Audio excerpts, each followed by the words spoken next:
на события сегодняшних дней, а ведь тот период конца XIX века, начала XX с нашими днями разделила еще одна революция, первая иранская, когда был учрежден парламент, когда речь шла о развитии общественной мысли, которая всячески выпестовалась в анжуманах, специальных объединениях. То есть происходили все равно различные процессы аккумулирования вот идей свободолюбивых, европейских. И иранская культура сама по себе, почему говорят о богатстве, например, иранской культуры?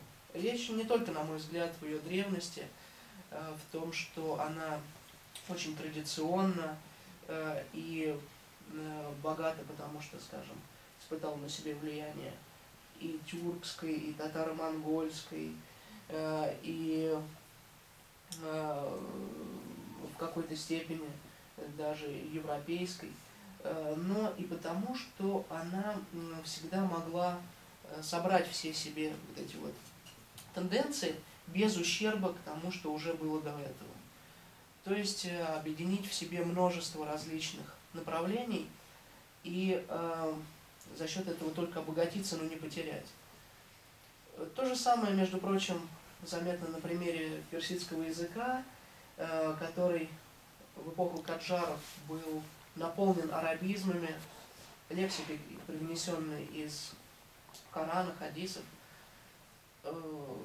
то после того, как заметный след оставило в истории культуре, литературе Ирана правления Каджаров, мы уже видим множество европейских заимствований.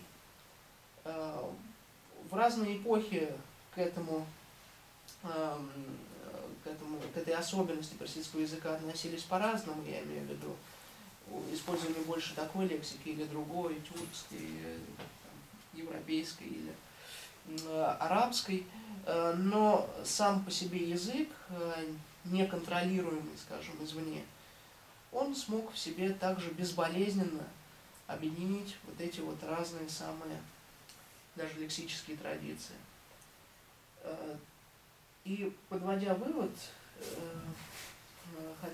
подводя итог, делая вывод, хотел бы сказать вот о чем. Период Каджаров — это, конечно же, период поворотный. Столько идей, столько возможностей. Но реализовать это не удалось. В отличие от достижений исламской революции, идеологическое знамя которого было приподнято высоко, и под этим знаменем выступил сам народ, и поэтому это воспринял. И, наверное, все-таки, как у нас принято говорить про Николая II, так можно и сказать про последних шахов династии Каджаров в конце 19-20 века. Они оказались не совсем в нужное время, не совсем в нужном месте. А иначе бы, возможно, история Ирана пошла бы совсем по другому направлению. Вот, в принципе, это основные моменты, которые я хотел изложить. Так что какие-то вопросы, если у вас есть, то с радостью отвечу. Если можно, хотелось бы узнать, как в это время существовали такие специфические иранские культурные явления, такие мощные традиции, как, например, тазие. Вот представить себе, что европейское влияние могло бы быть распространено на такие формы жизни, как-то очень трудно. Но информации очень мало, поэтому если что-то знаете, да, про конечно. это, расскажите, пожалуйста. Тазия — традиционный иранский театр, как принято характеризовать это явление, хотя на самом деле слишком утрирует автор персидско-русского словаря Рубинчик, давая именно такое определение напротив слова тазия, поскольку тазия — это скорее не театральная даже постановка, а ритуальная, основанная на шиитских традициях, основанная на культе имама Хусейна, героически павшего. И я бы хотел сказать, что вот этот момент, кстати говоря, когда шах был подвержен европейским различным театральным, в том числе традициям, балетным, Тазье остался нетронутым. Есть свидетельство того, что предпринимались при дворе театральные постановки, но что касается Тазье, все-таки, ладно, назовем его, прошу, театром, то вот этот вот театр, он продолжал активно распространяться, постановки по-прежнему проводились на улице, где угодно, при дворе. И никаких европейских, между прочим, явлений в этом направлении, в Тазье, отмечено не было. И даже если сегодня мы взглянем на то, как проходит справление этого ритуала, то это ведь сугубо традиционная практика, не имеющего ничего общего, я бы сказал, с театром, поскольку даже эмоциональные переживания основных действующих лиц, а это, кстати говоря, очень почетно, играть имама Хусейна, этот эмоциональный заряд никогда не сравнится, на мой вкус, с игрой актеров в театре, хотя бы потому, что этот обряд полностью пропитан религиозностью. А шах сам поддерживал Тазье вот в этот период, когда он так увлекался европейской культурой? Как он Если сказать откровенно, насколько я понимаю, то на самом деле его вынуждали это делать.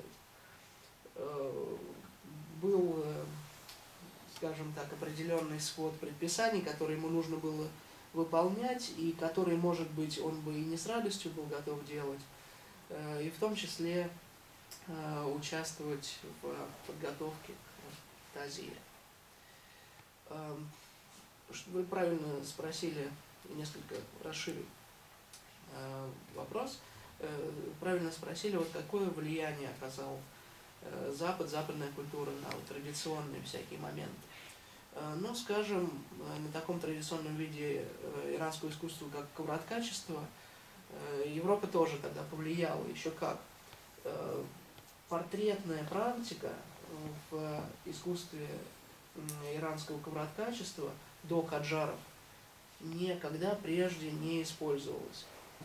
А эпоха правления Насреддин-Шаха, тот период, когда мы видим, по большому счету, портреты, вытканные различными нитями. И этими портретами украшался шахский двор. Эти портреты преподносились в качестве даров монархам во время путешествия Насреддин-Шаха по Европе. То есть существенно было влияние на этот вид искусства и другой традиционный иранский, как, например, живопись, там те же самые традиции четко прослеживаются, тем более в работах такого известного иранского художника того времени, как Низам аль-Мольк. По крайней мере, эпоха портрета в иранской миниатюре, в иранском ковроткачестве, это эпоха правления каджаров. При этом, что любопытно, вот этот вот синтез, о котором я сегодня уже много сказал, сочетался с еще одной тенденцией, это взгляд, собственно, прошлое доисламское. Последней династии иранских правителей, которая возводила себе барельефы в честь предков по своей шахской линии, в честь себя, были ахемениды. Мы видим на развалинах Персеполиса, древней столицы ахеменидов, Кира Великого, как эти вот огромные картины, сюжеты на скалистой местности. И к этой практике возвращается, как ни странно, именно каджары. Насреддин-Шах очень активно занимался этим вопросом, использовал даже современные строительные технологии для того, чтобы изобразить размером, по-моему, если я сейчас могу ошибаться, 40 на 50 метров, такой вот выбить, если так можно сказать, полотно с изображением его предшественников Адхали-Шаха на охоте. То есть вот такой вот тоже происходил процесс обращения в собственное прошлое.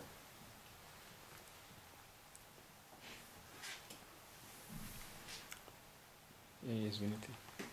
По-персидски можно спрашивать? در مورد تأثیرات اروپایی ها بر در واقع ایران زمان قاجار اگر تمایزی قائل بشویم بین اروپای غربی یعنی انگلستان و فرانسه و روسیه با توجه به مطالعاتی که شما در سفرنامه های زمان قاجار داشتید این تأثیراتی که پذیرفته اکثر سفرهای ناصرالدین شاه و شاههای قاجار هم به روسیه بوده البته به اروپای غربی هم بوده بیشتر از کدوم چون به هر حال من شخصا معتقدم که ما باید بین روسیه و اروپای غربی تمایز قائل بشیم از نظر تمدنی فرهنگی تأثیراتی که از اروپا وارد نه بحث بیشتر از کدوم از یعنی جنبه های فرهنگی اروپای غربی انگلستان و آلمان و فرانسه متأثر شد حاکمیت قاجار یا روسیه Господин Табакбаев, представитель культурного представительства Ирана в Москве при посольстве, спрашивает, а какое влияние больше на себя испытал европейский двор, британское, французское или все-таки российское? Имеется в виду, конечно же, культурный аспект. Я бы сказал, что поскольку императорский дом Романовых в то время, по большому счету, и ассоциировал себя с Европой и во всех отношениях, в том числе в культурном плане, то во многом отражал в себе все те тенденции, которые происходили при европейских дворах. И тут на самом деле грань недостаточно явственна между, скажем, европейской культурой и русской культурой в этот момент. Вот. И дело в том, что даже Насреддин-Шах толком не разделяет, скажем, русскую культуру от французской, британской, итальянской, прусской и так далее. Для него это одна большая европейская такая традиция. Нечто و سوال دیگه این سفرنامه های شاهان قاجار به روسی ترجمه شده؟ Господин Табакбаев спрашивает, переведены ли дневники на русский язык. Должен сказать, что я как раз этим сейчас занимаюсь, делаю перевод этих дневников с комментариями. И надеюсь, что скоро это в той или иной форме будет доступно многим для ознакомления.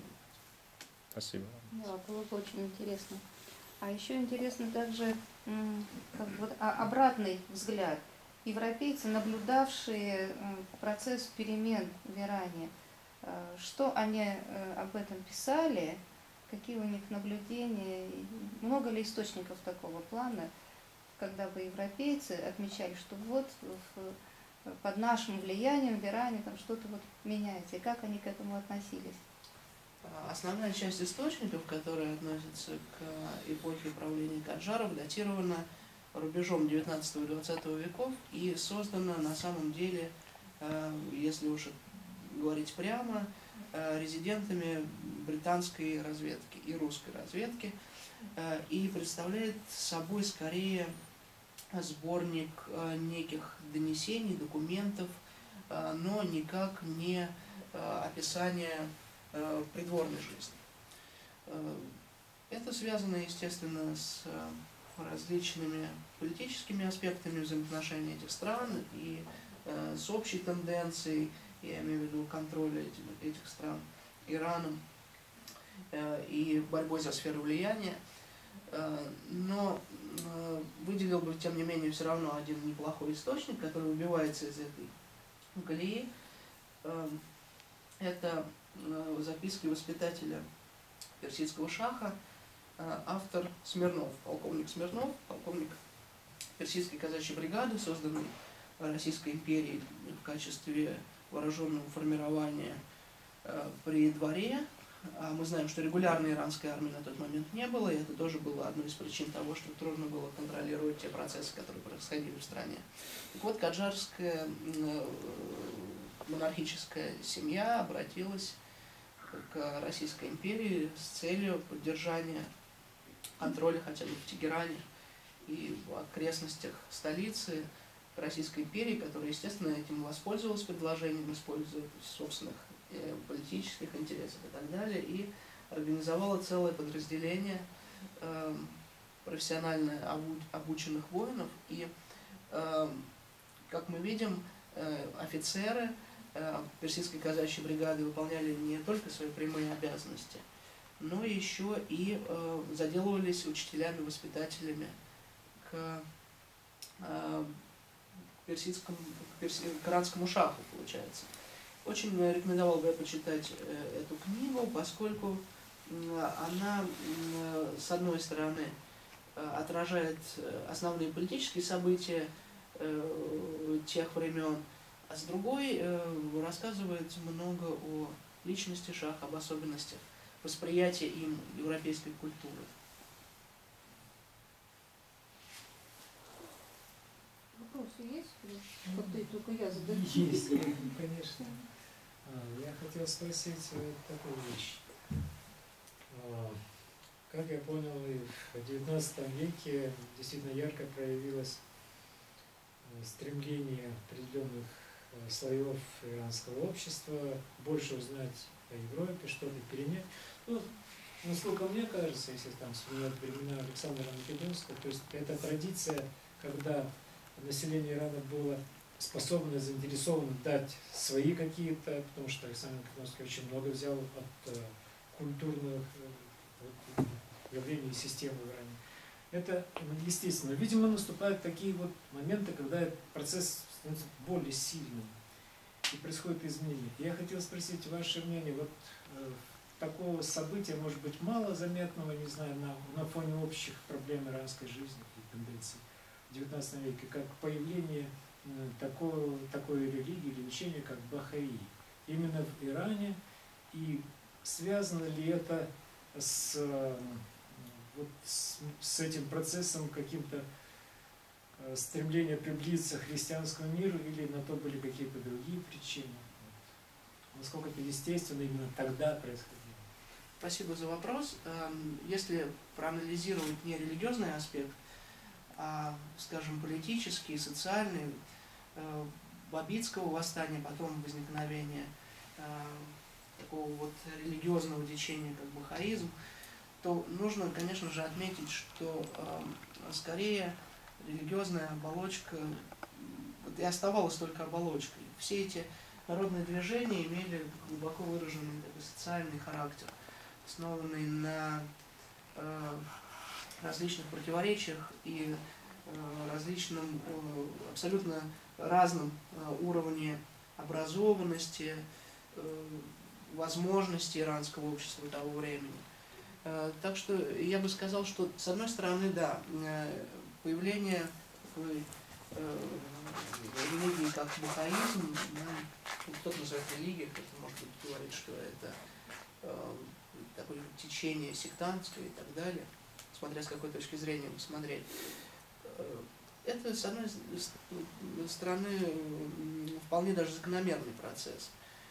Брожение в обществе, недовольство властью, бедность, голод, засуха – все это как раз-таки события, которые происходили в тот период времени и ставили крестьян просто в сложнейшее абсолютно положение. Приходилось искать какие-то новые стимулы, пытаться заявить о себе. И вот эти движения, что бабитское, что бахаитское, основано на именно появлении в рядах недовольных их вот лидеров, говорит тоже о развитии общественной мысли. То есть, если мы говорим о каджарском периоде, мы должны отметить, что общественная мысль была двух слоев. Первая, та, которая зарождалась при дворе шаха, а вторая, которая чуть ниже и выявляла из своей среды таких вот лидеров. Между прочим, если тут тоже можно провести какую-то параллель и вспомнить человека, благодаря которому совершилась исламская революция в Иране, то ведь он тоже пользовался колоссальной поддержкой у населения. Да, он призывал к тем идеям, которые устаивались годами, тысячелетиями, веками устаивались. А тут речь шла о чем-то новом. Но, тем не менее, вот этот вот религиозный принцип, религиозная составляющая общественного движения в Иране всегда была активна. Еще такой вопрос. Как вы считаете, чем объяснить такой парадокс? С одной стороны, в иранской музыке именно в середине XIX века наметился очень серьезный поворот в европейскую традицию. Именно под влиянием европейской музыки возникла необходимость нотирования и создания коллекции основных гуше, основных мелодий, дасгаха, какая-то систематизация, главное формирование таких сборников этих самых звуковых моделей. И вообще была воспринята европейская нотация, которая, конечно, мощно повлияла на саму мысль, на само мышление музыкальное. И вот сейчас, когда в наши дни осознана всеми ценность иранской классической музыки, собственных типов памяти, собственных типов развития музыкального материала. И все равно все больше и больше продолжает господствовать вот эта вот европейская система музыкального образования, прежде всего. То есть традиционные системы развития музыки, они как бы угнетаются, не признаются и постепенно в результате отмирают. Мы как музыканты видим, что иранцы начинают все больше и больше походить на европейцев и теряют свою самобытность. Это еще не катастрофический процесс, но он очень заметный. Вот почему это происходит? Спасибо за вопрос. Вы точно заметили, что происходит кодификация традиций, но дело в том, что, как я уже замечал, наука иранская, если мы вообще говорим о таком понятии, будь то музыкальная наука или какая-то прикладная, любая, начала складываться именно под европейским влиянием. И те основы, которые использует европейская наука, в том, что в кодификации того или иного явления, вот легли и на иранскую почву. И, естественно, проще было создать пособие, сохранить и структурировать то, что легче поддавалось европейскому пониманию. Плюс еще очень важный момент, ведь, как я пытался донести сегодня, европейское влияние ощущалось только при дворе. 100-200 километров от Тегерана в любом направлении и ничего, что могло бы сказать о Европе. Эти просветители, Рушан Фекран, интеллигенты, как их называли, ведь сосредоточили все свои усилия для того, чтобы распространить идеи сверху вниз, не иначе. Они не ездили по деревням, не ходили в народ, и, естественно, об их последователях даже сложно говорить. То есть на них как бы все и замыкалось. А для того, чтобы создать огромную, разветвленную, сложнейшую структуру, которой на самом деле и является иранская музыка, как часть иранского искусства, нужно было, как и в любой науке, естественно, собрать эти традиции. Также и в языке, вы знаете, ведь до 70-х годов приблизительно 20 века мало кто имел представление о грамматике некоторых таких иранских языков, как, например, курдский, урский, бахтиярский. В том числе советские специалисты проводили научные экспедиции, совершали поездки, записывали, анализировали, приводили это в какой-то кодекс, пытались выявить закономерность. Думаю, что если когда-то будь то европейцы или, может быть, сами иранцы, когда будут созданы такие возможности для того, чтобы весь этот пласт изучить, то, я думаю, придется проделать очень, конечно, большую работу. И соглашусь с вами в том, что из года в год утрачиваются некоторые традиционные вот эти вот моменты, которые хотелось бы сохранить. Можно вопрос? Как раз на тему дошли до национальности. Вы определили тут, заострили тут турецкие корни газаритов, да? Все европейские страны, государства, они более заострили внимание на государствообразующие нации, да? И в России то же самое, больше всего вот эта русская идея, православие. А в данный момент, вот во время газаритов, это они турецкие были, а страна называлась Персия. Хотел бы уточнить, называлась она Персией? Страна называлась Империя Каджаров. И на каком вот самом уровне национальный вопрос там? Хорошо, спасибо. Ну, я скажу так, страна называлась Каджарская империя в тот момент. И Персия или Каджарский империя? Каджарская империя. Персия — это европейская традиция. В европейской литературе можно встретить такое слово. Сам шах в дневниках периодически называет свою страну просто Иран. То есть тут сложно понять, тут нужно какие-то разные точки зрения взять. В отечественной историографии российской Каджарский Иран. То есть вот мы видим опять смесь. Четкого определения, наверное, даже нет.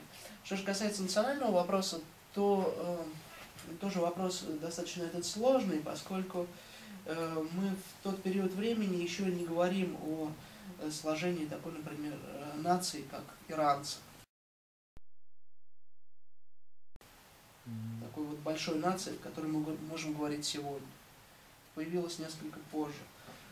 Сейчас мы говорим только о ряде народов, которые населяют страну и которые не всегда подчиняются шахской власти. Поскольку государство Каджаров было ярко выраженным феодальным государством, то разделение на различные территории, районы, местности происходило скорее по принципу: вот я являюсь правителем вот этой земли, значит, это принадлежит мне. И не так важно, какой народ населяет. Национальный вопрос тогда не стоял. И если мы говорим об идентификации, национальной самоидентификации иранцев того времени, хотя вот я опять же себе противоречу, поскольку иранцев того времени не было, то они все себя называли подданные Каджарской империи. Спасибо. Как же тогда называлась музыка того времени? Не иранская музыка. Ну, вот честно не знаю. Но я допускаю, что классическая, традиционная. И до этого язык так назвали язык. Ну, язык назывался фарси. Тоже фарси. И как, например, пахлави. Ну, есть такие. Нет, естественно, но тот язык, если читать источники, очень похож на сегодняшний. Отличие в лексике в основном. Что касается грамматики, то, конечно же, тот язык времен Каджаров, который уже назывался персидским, близок к сегодняшнему персидскому. Никаких грамматических серьезных изменений не произошло.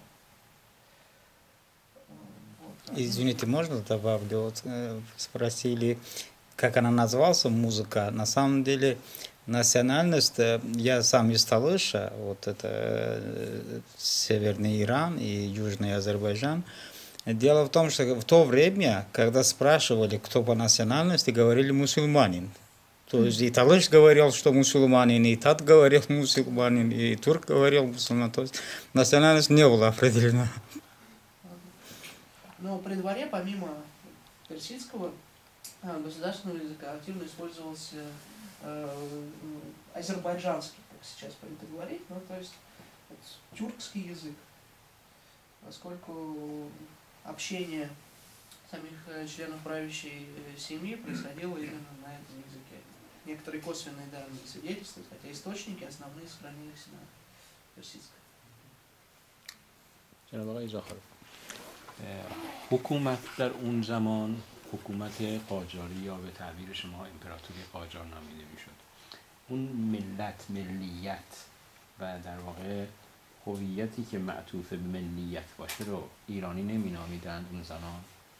ببینید یه وقتی حکومت رو یه نامی بهش می‌دهیم، یه وقتی میگیم این حکومت بر یک سرزمینی با مردمان چی؟ قاجاری که نمیشد گفت. بر ایرانیان حاکم بود. این نکته‌ایه که به نظرم حالا شما توضیحتون رو می‌خواستم بدونم.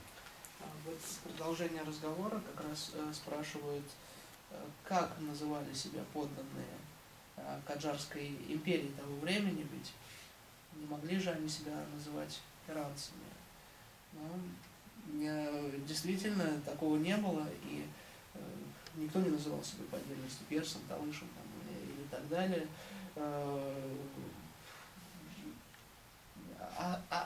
Ахли Сарзамина Иран. Иранцев, да? Но я считаю, что это будет все-таки не совсем правильно перевести. Те, кто живут на большой иранской общности, на большой иранской, на территории большого Ирана, ассоциируют себя с иранской общностью, но еще не называют себя иранцами. Иране хора не мидан, Спасибо. Сейчас же тоже на территории Ирана очень много проживает этносов. И, наверное, они не называют себя иранцами, не называют. Называют, конечно. Называют. Иране. Все знают, что они иранцы. Уже выучили.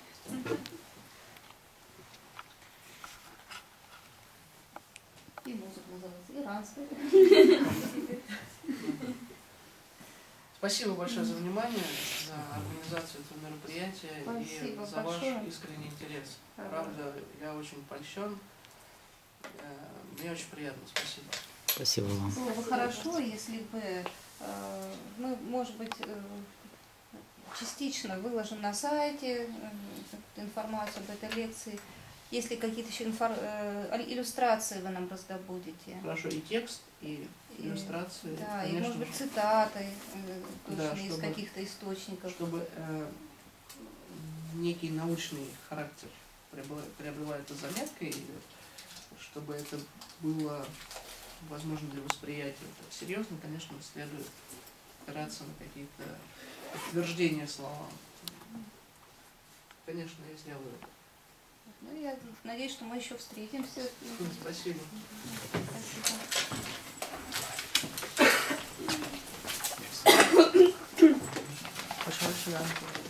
استفاده کرد. خیلی علاقه مندی زیاده